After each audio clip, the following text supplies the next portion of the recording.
ಇಂದೇ ಡೌನ್ಲೋಡ್ ಮಾಡಿ ಮತ್ತು ನಿಮ್ಮ ನೆಚ್ಚಿನ ಶೋಗಳನ್ನು ಆನಂದಿಸಿ.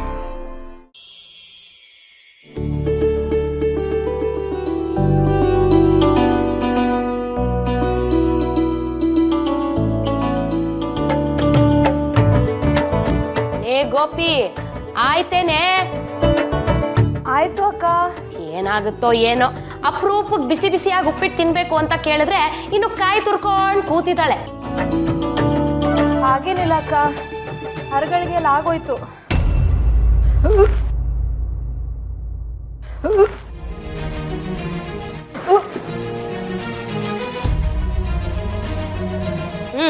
ಸರಿ ಹೋಯ್ತು, ಹೋದ್ಲು ವಾಂತಿ ಮಾಡೋದಿಕ್ಕೆ.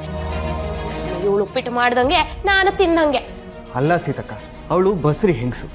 ಈ ಸಮಯದಲ್ಲಿ ವಾಂತಿ ಆಗೋದು ಸಹಜ. ಇವತ್ತೊಂದಿನ ಅವರೆಕಾಳು ಉಪ್ಪಿಟ್ಟು ತಿನ್ಲಿಲ್ಲ ಅಂದಿದ್ರೆ ಏನಾಗ್ತಿತ್ತು? ಏನಾಗ್ತಿತ್ತಪ್ಪ? ಏನೂ ಆಗ್ತಿರ್ಲಿಲ್ಲ. ಪ್ರಪಂಚ ಏನಾದ್ರೂ ಮುಳುಗೋಗ್ತಿತ್ತೆ? ಬಿಡು. ಇನ್ನು ಮೇಲೆ ಬಿಸಿ ಬಿಸಿದಲ್ಲ, ತಣ್ಣಗಿರೋದನ್ನು ತಿನ್ನೋದಿಲ್ಲ ಬಿಡು. ಛೇ, ಯಾಕೆ ಹಾಗೆ ಮಾತಾಡ್ತೀಯ? ಒಂದು ಅರೆಗಳಿಗೆ ತಡ್ಕೋ, ನಾನೇ ಉಪ್ಪಿಟ್ಟು ಮಾಡಿಕೊಡ್ತೀನಿ. ಛೇ, ತಳ ಮುಟ್ಟಳ. ಹೆಂಗಸರು ಇರೋ ಮನೆಯಲ್ಲಿ ಗಂಡಸು ಅಡುಗೆ ಮಾಡ್ತೀನಿ ಅನ್ನೋದೇ ಪ್ರಾರಬ್ಧ.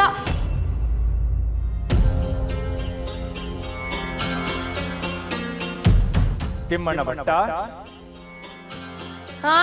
ತಿಮ್ಮಣ್ಣ ಭಟ್ಟ ಈಗ ಅಡುಗೆ ಭಟ್ಟ. ಇಷ್ಟು ದಿನ ಹೆಂಡತಿ ಸೆರಗಿಟ್ಕೊಂಡು ಓಡಾಡೋನು ಈಗ ಸೌಟ್ ಹಿಡಿತೀನಿ ಅಂತ ನಿಂತಿದ್ದಾನೆ.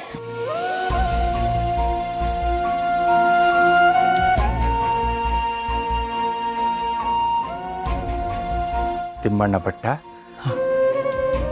ನಾನೇ. ಯಾರೋದು? ಅಕ್ಕ, ಯಾರೋ ಅತಿಥಿಗಳು. ಕೇಳ್ತೀನಿ ಇರು. ದಯವಿಟ್ಟು ತಪ್ಪಾಗಿ ತಿಳಿಬೇಡಿ ಅಕ್ಕ. ಸ್ವಲ್ಪ ಹಾಗೆ ಇರಲಿ. ತಮ್ಮನ್ನ ನೋಡ್ತಾ ಇದ್ರೆ ಮಹಾಪುರುಷರ ಹಾಗೆ ಕಾಣಿಸ್ತೀರಿ. ತಾವ್ಯಾರು? ಧರ್ಮದ ರಕ್ಷಣೆಗಾಗಿ ಸದಾ ಸಂಚರಿಸುವ ಯಾತ್ರಿಕ. ಬದರಿನಾಥನ ದರ್ಶನಕ್ಕೆ ಪಯಣಿಸುವಾಗ ತಮಗೊಂದು ಅಮೂಲ್ಯ ವಸ್ತುವನ್ನು ಕೊಡಬೇಕೆಂದು ಮೂಲರಾಮನ ಆಜ್ಞೆ ಆಯಿತು. ಮೂಲರಾಮನ ಆಜ್ಞೆಯೇ? ಹೌದು.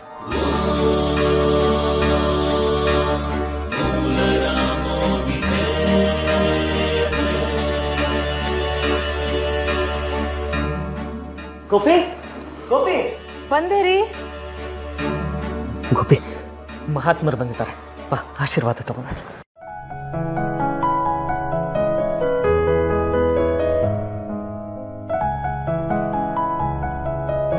ನಾನು ಅಖಂಡ ಬ್ರಹ್ಮಚರ್ಯವನ್ನು ಆಚರಿಸುತ್ತಿದ್ದು ಬದರಿನಾಥನ ದರ್ಶನ ಪಡೆದು ಹಿಮಾಲಯಕ್ಕೆ ಹೋಗಿ ತಪಸ್ಸನ್ನು ಆಚರಿಸುತ್ತಿರುವೆ. ನನ್ನ ಬಳಿ ಭಗವಂತನ ಒಂದು ಭಂಡಾರವಿದೆ. ಅದನ್ನು ಎಲ್ಲಿ ತಲುಪಿಸಬೇಕೆಂದು ಯೋಚಿಸುತ್ತಿರುವಾಗ ಸಾಕ್ಷಾತ್ ಮೂಲರಾಮನೇ ನನಗೆ ಇಲ್ಲಿ ದಾರಿ ತೋರಿದ. ಭಗವಂತನ ಭಂಡಾರವೇ?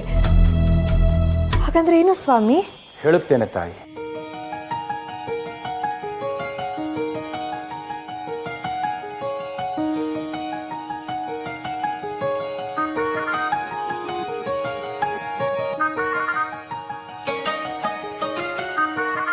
ಸುದರ್ಶನ ಸಾಲಿಗ್ರಾಮ. ಈ ಸುದರ್ಶನ ಸಾಲಿಗ್ರಾಮವು ನಿಮ್ಮ ಮನೆಯಲ್ಲಿರಬೇಕೆಂಬುದು ಮೂಲರಾಮನ ಅಪ್ಪಣೆ. ಆಹಾ, ನಾವೆಷ್ಟು ಸೌಭಾಗ್ಯಶಾಲಿಗಳು.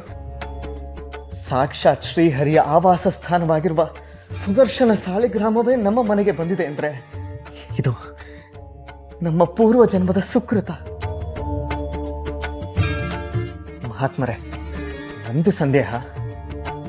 ಪರಮ ಪವಿತ್ರವಾದ ಸುದರ್ಶನ ಸಾಲಿಗ್ರಾಮ ನಮಗೆ ನೀಡಬೇಕೆಂದು ನಿಮಗೆ ಹೇಗೆ ಪ್ರೇರಣೆ ಆಯಿತು? ಸಜ್ಜನರನ್ನು ಆಪತ್ತಿನಿಂದ ರಕ್ಷಿಸಲು ಇರುವುದೇ ಈ ಸುದರ್ಶನ ಸಾಲಿಗ್ರಾಮ.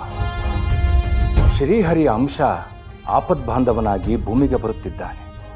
ಆ ಆಪದ್ಬಾಂಧವನಿಗೂ ಆಪತ್ತು ತಪ್ಪಿದ್ದಲ್ಲ. ಅವನ ರಕ್ಷಣೆಗಾಗಿ ಈ ಸಾಲಿಗ್ರಾಮ. ಅರ್ಥವಾಗಲಿಲ್ಲ. ಕಾರಣವಿಲ್ಲದೆ ಯಾವುದೂ ಘಟಿಸುವುದಿಲ್ಲ. ಸಮಯೋಚಿತವಾಗಿ ಎಲ್ಲವೂ ತಮಗೇ ಅರ್ಥವಾಗುತ್ತದೆ. ನೇಮನಿಷ್ಠೆಯಿಂದ ಇದನ್ನು ಪೂಜಿಸಿ, ಸ್ವೀಕರಿಸಿ.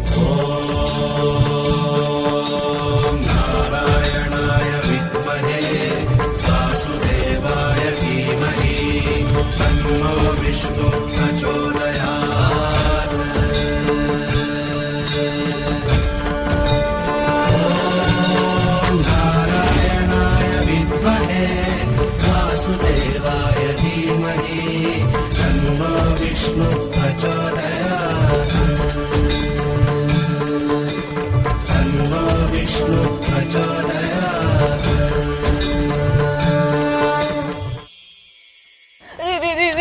ಬೇಡ ರೀ ನನ್ನ ಮಗುನ್ ತಗಸ್ಬೇಡ್ರಿ ರೀ ನನ್ನ ಪ್ರಾಣ ಕಂಡಕ ತರಬೇಡ್ರಿ ರೀ ನಿಮ್ದು ಅಮ್ಮಯ್ಯ ಅಂತೇನೆ ರೀ. ಅಪ್ಪ ದಮ್ಮಯ್ಯ ಅಂತಿದ್ದಾಳೆ, ಬಿಟ್ಬಿಡೋಣ. ಮುಚ್ಚಬಾಯ್, ನೀ ಕೊಡಮ್ಮ. ಏ ನೀರಮ್ಮ ಗುರುಗಳೇ, ಅಪ್ಪಿ ತಪ್ಪಿ ಏನಾದ್ರು ಅದು ಗಂಡಾಗ್ಬಿಟ್ಟಿದ್ರೆ? 2 ಹೆಣ್ಣೆತ್ತವಳು ಈಗೇನು ಗಂಡು ಹಡಿತಾಳ? ನೀ ಕೊಡಮ್ಮ. ಏ ನೀರಮ್ಮ, ಅದಕ್ಕೆ ಗುರುಗಳೇ ಅಪ್ಪಿ ತಪ್ಪಿ ಅಂತಿದ್ದು. ಅದೇನಾದ್ರೂ ಗಂಡಾಗಿದ್ರೆ ನೀವೇ ನಿಮ್ ಕೈಯಾರೆ ನಿಮ್ ವಂಶೋಧಾರಕರನ್ನ ನಾಶ ಮಾಡ್ದಂಗ ಆಗಲ್ವೇ? ಹೌದಪ್ಪ, ಅಪ್ಪಿ ತಪ್ಪಿ ಇದು ಗಂಡು ಮಗು ಆಗಿದ್ರೆ? ಕರ್ಕೊಂಡೋಗೋ. ನಿಲ್ಲು. ಈ ಸಾರಿನೂ ಏನಾರು ಹೆಣ್ಣು ಹಡದ್ಲೋ ನಿನಗೂ ನಿನ್ನ ಹೆಂಡತಿಯರಿಗೂ ನಿನ್ನ ಮಕ್ಕಳಿಗೂ ಎಲ್ಲರಿಗೂ ಸೇರಿಸಿ ತಿಥಿ ಮಾಡ್ಬಿಡ್ತೀನಿ. ಅಪ್ಪ, ನೀನು ನನ್ ತಿಥಿ ಮಾಡ್ತೀಯಾ? ಈಗಲ್ಲಪ್ಪ, ಹೆಣ್ಣಾದ್ರೆ. ಕರ್ಕೊಂಡೋಗ. ನಡಿಯೇ. ಆಚಾರ್ಯರೇ, ಮತ್ತೆ ಈ ಮದ್ದು? ನೀನೇ ಕುಡಿ. ನನ್ನ ಶಿಷ್ಯ ಶುಭ ನುಡಿಲಿಲ್ವಾ ಗಂಡಾಗತ್ತೆ ಅಂತ?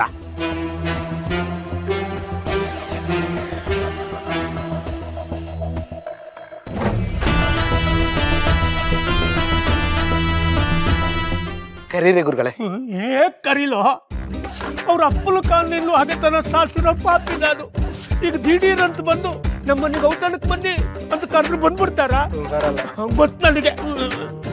ನೋಡಮ್ಮ, ನಿನ್ನ ಹೊಟ್ಟೆಲಿರೋ ಮಗುನೇ ಕರ್ಸೋಕೆ ಹೊರಟಿದ್ದು ಪಾಪಿ ನಾನು.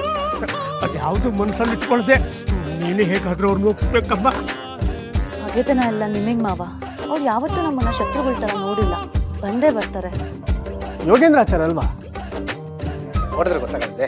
ಇಲ್ಲ, ನಿಮ್ಮ ಮಾವ ಅಲ್ವಾ? ಯಾಕಾಗ್ ಕೇಳ್ತಿದ್ಯಾ ಮಾಧವ? ಅಲ್ಲ, ಯೋಗೇಂದ್ರಾಚಾರ್ಯರು ನಮ್ಮ ಮನೆಗೆ ಬಂದಿದ್ದಾರಲ್ಲ, ಅದಕ್ಕೆ. ಹೆಂಗೆ ಯಾಕೆ ಮಾಡ್ತೀಯ ಮಾಧವ? ತಿಮ್ಮಣ್ಣ ಭಟ್ರ ಕರಿಯಪ್ಪ. ತಿಮ್ಮಣ್ಣ ಭಟ್ರನ ಕರಿಯಪ್ಪ.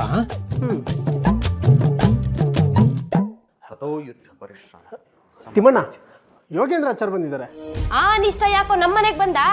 ಕೇಳ್ಕೊಂಬರ್ಲಾ? ಏ ನಿನ್ ಸುಮ್ನಿರೋ, ನಡಿ.